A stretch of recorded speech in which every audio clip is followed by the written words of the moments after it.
سورہ فاتحہ اور سورت فرض کی پہلی 2 رکعتوں میں ملانا واجب ہوتا ہے. ہم واجبات سمجھ رہے ہیں نا. تو سورہ فاتحہ اور سورت فرض کی پہلی 2 رکعتوں میں ملانا واجب ہے.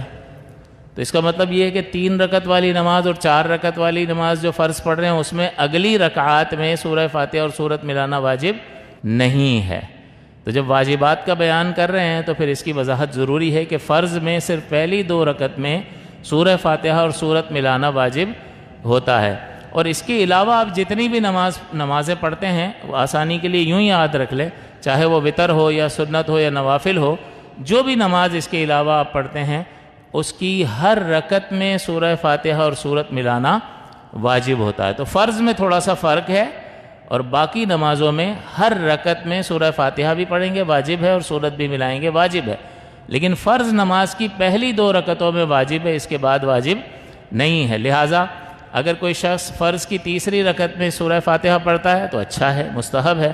لیکن اگر وہ 3 سبحان اللہ کی مقدار کھڑا ہو کے رکوع کر لیتا ہے تو اس کا بالکل اس سے مطالبہ شرع نہیں ہے. جب مطالبہ نہیں ہے تو وہ کرے گا تو اچھی بات ہے، اور نہیں کرے گا تو نماز پہ کوئی بھی فرق نہیں پڑے گا. تو یہ لہٰذا کبھی امام صاحب جو ہے وہ مغرب کی تیسری رکعت میں اور عشاء کی اگلی 2 رکعتوں میں سبحان اللہ سبحان اللہ سبحان اللہ کر کے وہ رکوع میں چلے جائیں تو بندہ پریشان ہو جاتا ہے کہ یار یہ اتنی جلدی کون سی ٹرین چل رہی ہے کہ انہوں نے سورہ فاتحہ پڑھ لی.